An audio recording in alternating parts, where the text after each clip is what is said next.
Well, hi, tubers and tubettes. Nice to see everybody again.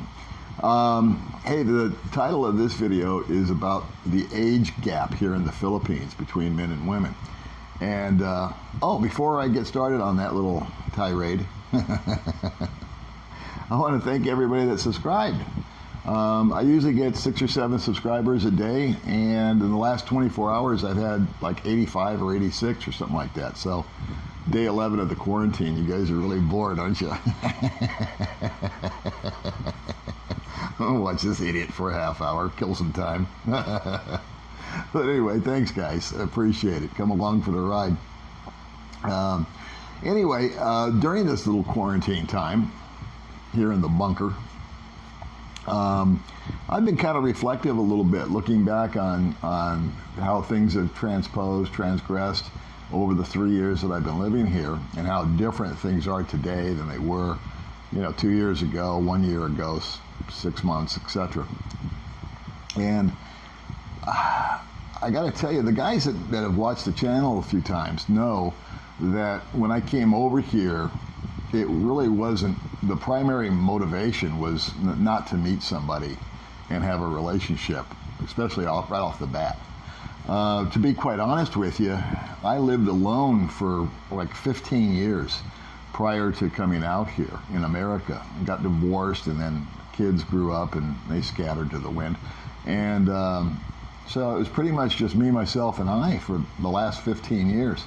And I was trying to pick up the pieces of my life, and when I was down, and I was really down at some points and then not so down at others, but I really didn't have any motivation to get somebody else mixed in with that. It would have just confused the situation for me, and I wouldn't have been able to put all my heart and soul and energy into any kind of a relationship with anybody at that point in time. And I actually kind of carried that notion and that feeling over here with me.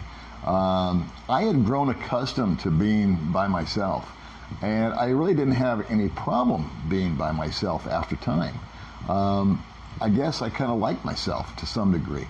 And there's people that I know, and there's nothing wrong with this, but they need interaction. They need to be able to talk to someone. If they have a thought, they need to bounce it off somebody. I'm not that way. And so being by myself, being alone was it was cool. It was fine. My motto became, after having 2 unsuccessful marriages, was I would rather be alone and by myself than in a relationship with someone that I'm not getting along with, where there's dissension and angst and tension and fighting and just being uncomfortable, the walking on eggshells crap that we go through, and for her and for me. So why would I want to do that to myself again? And if I couldn't meet somebody that I really felt comfortable with, compatible with, felt like we were on the same glide path together, then I didn't want any part of it.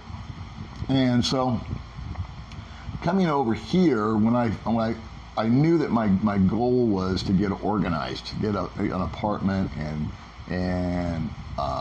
kind of get a feel of the city. I was giving myself 6 months to test the waters out here, and if it wasn't working, if it wasn't happening, I was going to go to plan B and move somewhere else. Well, I ended up accustoming and acclimating to the place, and I did get into a relationship relatively quickly when I moved out here, and that was okay. It was too quick, but I didn't have any real problem with her per se, but I gotta admit that I don't think I was quite ready to get involved with someone that quick. And you know what? I made a lot of mistakes when I first moved out here, which I've taken account for. If you don't believe me, watch my other videos. And that was one of the mistakes. And she's a lovely person, lovely girl. We didn't get along, and we ended it. And I kind of knew when I got into it that it wasn't right. Now, as far as what's that got to do with age gap? Well, I'm kind of getting off on a tangent here, so I'll pull myself back in. She was 38 years old. I'm 65. I think at the time I was 62. and she was 38. So what is that, 25 years, something like that? But, you know, in my mind, she's a full-grown woman at the age of 38. Right now, I'm 65 years old, and May is 34 years old. Now, that's a 31-year swing, if you will, in our ages. And over here, it doesn't draw a second look. It's just not anything that anybody seems to get too worked up about. In fact, it's a lot more of a forgiving and less judgmental society over here than where I'm from, which is the States. I can just picture myself rolling into town, some big ass white convertible with Baby May hanging on me. They see me coming a mile away. And I can just imagine, you know, the comments and the thoughts and the talk and everything else. And most of that, I think, is generated by envy. But either way, what is the deal with the age gap? So anyway, with May and I, again, I feel like May's a full-grown woman. She's in her 30s.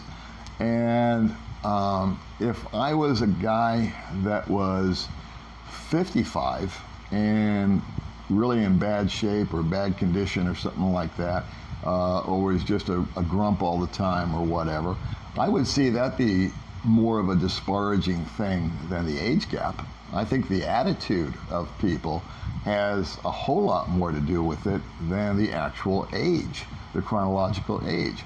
It's how well do you guys sync? And if she was 24 or 44, the same formula in my mind applies.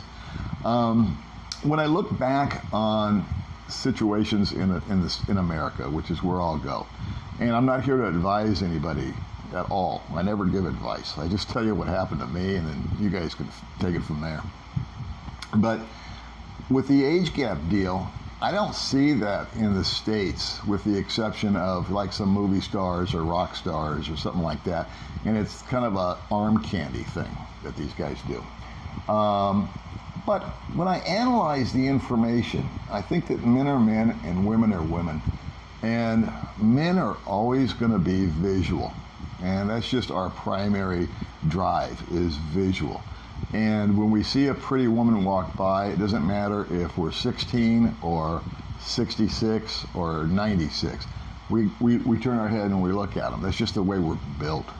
Women, on the other hand, I don't think the exterior appearance is that dominant in them. Sure, it plays a role. Of course, it's important to them.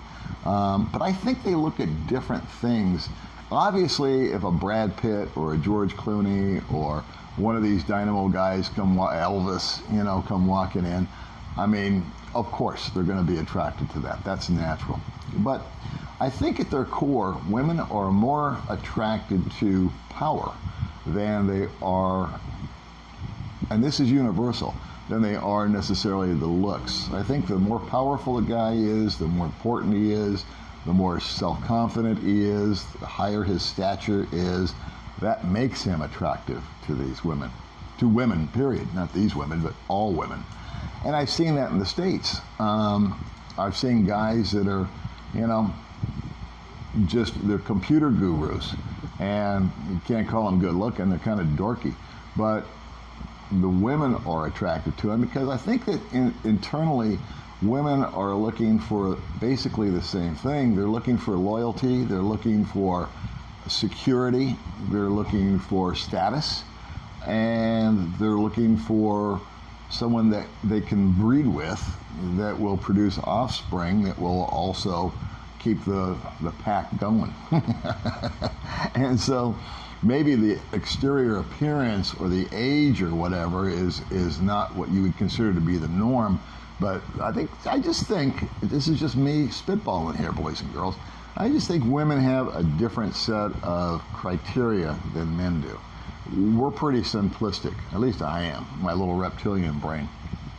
So I see a pretty girl, I'm immediately kind of attracted to her. And that's generally a younger woman. Now, when you get into some of the other stuff that I've seen out here and experienced. If you hang in there with me, I'll go over a few of them with you, and I won't take them a long time. But what I have observed over here, now that I've laid that groundwork, is I've seen what I have considered to be relationships of convenience for the female. And I can speak of specific couples that I've known, that I do know, I currently know, and I observe. And it's apparent to me that the man is with the girl simply because she's young and she looks good and she's pretty, and she pretty much is submissive, if you will, to getting him this and doing that and not back talking him and yeah. And the woman is looking at him as a way to simply get out of whatever situation she was in, which is generally poverty. So on those, I think it's more of a convenience situation. In other words, I know a guy that's in his 70s who is with a girl that's in her teens, or at least he was. She's now, they've been together like 4 or 5 years, so she's in her 20s. And he actually pulled her out, propped her up, fixed her up, set her up, and she remains loyal to him. But I can tell that there's no attraction there, that she doesn't show any affection or she's not demonstrative like I've observed other couples. But, you know, it is what it is. And I think that what they must be thinking, again, this is just me spitballing here, is that they're going to get it while they can, because what they've got is nothing. And so I think when you see these 40 and 50 year gaps, that's where I kind of raise an eyebrow and go, it just doesn't look right. Now, after my first girlfriend and before I met Baby May, there was about a 1 year period where I dated. And I dated, and it was something I needed to do, simply because I didn't want to just settle for the first person. And again, nothing against her, but she wasn't right for me, and I realized that. And I said, you know what, I almost stepped into it again like I did in America, so we're going to cool it this time. And I dated a number of women, and many of them were in their 20s. And while they were cute and sexy and pretty and funny and this and that and the other, there was nothing really beneath the surface that I could connect with, spiritually, emotionally, intellectually, and just a general outlook. So, you know, how can I, a 60s-something guy, keep up with someone that's in their early 20s? They're going to want to go. They want to go here. They're going to want to dance. And then they're on their phones, and they're just being them. You know, they're not doing anything wrong. They're just being 20, or they're just being 25. And I'm not doing anything wrong. I'm just being 62 or 65. And so, anyway, there was a number of girls that I saw and enjoyed their company. I think they enjoyed mine. But at the end of the day, there was just nothing there that was of any substance. So, again, if I'd have met that one girl that would really knock my socks off and the feeling was mutual, and she was 22 and I was 62 and there was a 40-year gap, well, the hell with it. You know, we're getting along, everything's good. The things that I've observed with a lot of the younger girls here, I keep calling them girls, you should probably call them women, right? I don't want the man buns to get excited. But anyway, what I've observed is that they're not really present at all times. A lot of the phone stuff, And unfortunately, what I've observed and discovered is that while they're with me, or while they're with this guy, or while they're with that guy, they're talking to this guy, this guy, and this guy. And that's just not healthy.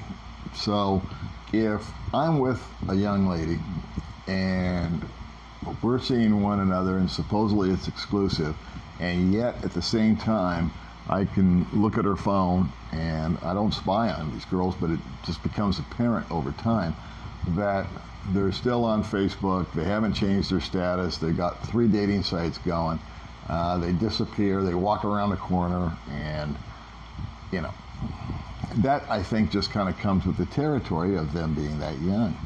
So I guess I won't belabor this video for a real long period of time, but I think that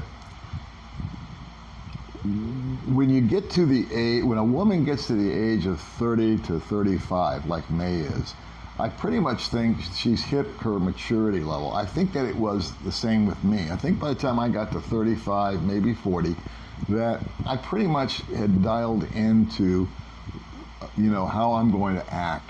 My childish days were behind me. My teenager days were behind me. My loopy, you know, experimental 20s were behind me. And in my 30s, I settled down. I had my career. I was working. I was focused. And it was just like all of a sudden just coming home to dinner was really all I wanted to do. I didn't want to come home, shower, and then go back out anymore. That was back then. And I think the same thing occurs with women, either here or there, wherever you're from and where I'm from. I think that, you know, there is just, for everything there is a time, there is a season. And so when you're 15 years old, you're doing 15-year-old stuff. When you're 25 years old, you're doing 25-year-old stuff. And I think when a person's doing 25-year-old stuff and they're with a guy that's 75 years old, I just don't think their stuff balances out. Now, again, that might be a little controversial. Out here in the Philippines, again, it's just not really frowned upon. Women in America are attracted to guys that have a nice car, a nice home, a good stable income. They're clean, they're hygienic, they're polite. I think those are the key things that women are universally attracted to in a man. And I think if you took a guy that is really super good looking and put him down the scale, if you will, of income, of power base, etc., they might be interested in him for a physical reason, but as far as a long-term investment, I think they kind of see the cards on the table and they go, you know what? He's a beautiful guy, and he's really fit and he's really good shape, and I adore being with him in a physical nature, but I don't see a future with this guy. And I think that they will always lean towards the guy that maybe is a little bit older, maybe he's a little more status in life, maybe he's a little more secure. And I think that's what women cling to. So out here in the Philippines, the older guy, younger woman is a real dynamic because there's just abject poverty over so much of the country. There are so many women. I think the median age in all of the Philippines is over 7,000 islands is 23, and there's more females than males. And a lot of these females have children, babies, because they got together with the local boy and it was boring, and they've made a baby, and now the local boy is taken off because he can't feed the kid. And so here's this woman with this child, and she has nowhere to go. And so all of a sudden, an older guy is a much more viable option for her. And her parents feel the same way too. And so I also feel that if two people, no matter what the age difference, if they get together and they're in generally like minds, and if they each treat each other with respect and dignity and are not abusive towards one another, where maybe there isn't initially a love, I think that can actually grow into love. I think that over time, it takes about 6 months to a year for that little honeymoon period to kind of fade away. And that's really the key time when you know whether you're going to make it with somebody or not, in my humble opinion. or whether I am, not you. I know after a year, when we're no longer dressing up and we're all just kind of slouched, especially now during the quarantine. This is like 3 days in my pajamas, you know, and the same thing with me. So we're no longer trying to impress one another, but we're just getting along with one another. And once you can hit that pinnacle where you can be with somebody for at least a year, and through the trials and the tribulations, and some of the rubble's been cleared away from what you may have disagreed upon, and you've come to a happy medium. And now I can be in my pajamas, and she can be in her pajamas, and neither one of us has combed our hair yet, and we're still enjoying one another's company. So that's it for me. You know, the age deal is a state of mind, I think. And I think it's just more prevalent out here in the Philippines simply because the opportunity presents itself more. I don't think it's anything to be frowned upon.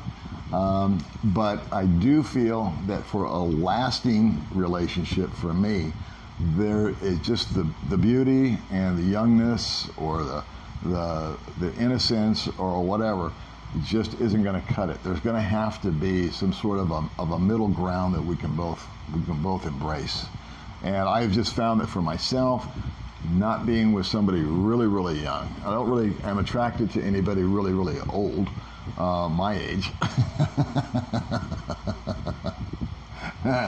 But I think that for myself, and I can only speak for myself, being 65, being with someone that's 34, although there's a 31-year difference chronologically, I really don't feel, as far as life goes, outlooks, religious viewpoints, sexual preferences,